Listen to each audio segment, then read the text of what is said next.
Siya si Amir Bigkasin, isang mag-aaral ng pambansang mataas na paaralan ng Agupit.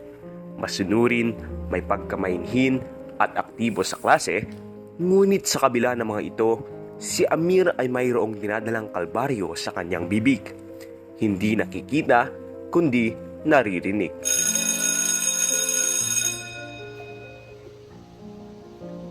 Kuya Mir, sama ka sa amin. Pupunta kami sa ho. Ah, hindi lang muna. May test pa tayo sa physics. Yeah. Sa ibang panahon na lang. Sige, sige.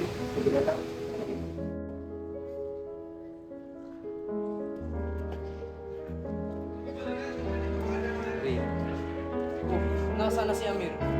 Ayaw sumama. Mag-aaral daw eh. Katatapos na mahabang pagsunulit natin, di ba? Wala na namang pakialam yun sa atin eh. Parang tinalikuran niya na nga tayo eh. Sayang, ang lapit na naman ang graduation din natin, oh. Oh, hayaan nyo na. Baka yung pag-aaral niya nagpapasaya sa kanya.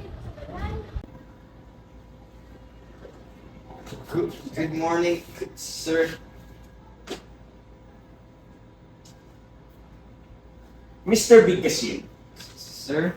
ikaw raw ang magtatanong pati sa graduation day natin. Galingan mo ah, saludo kaming mga guro mo sa iyo. Maraming salamat po, sir. Huwag kang matakot. Opo.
Ako po si Amir.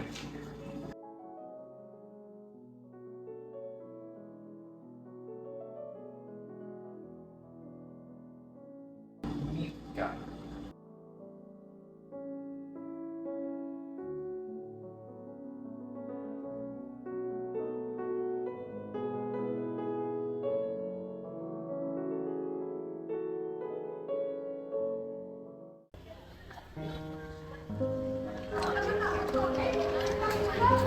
Hoy, Bigkasin, nabalitaan namin ikaw raw maghahatid ng graduation speech.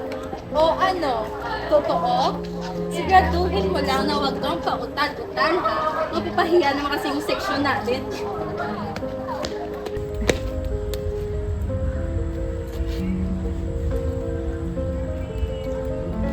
Ha?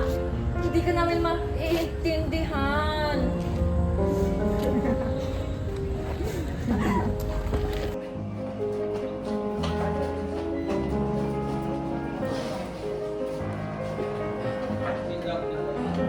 Ray, maraming salamat. Ngunit, dapat hindi mo na ako tinulungan.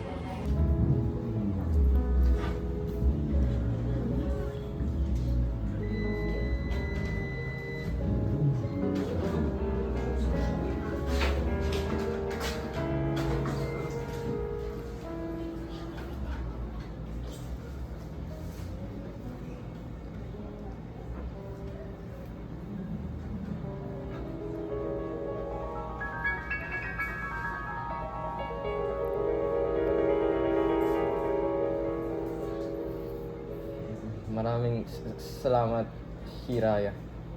Ngunit, alis muna ako. May hahanapin.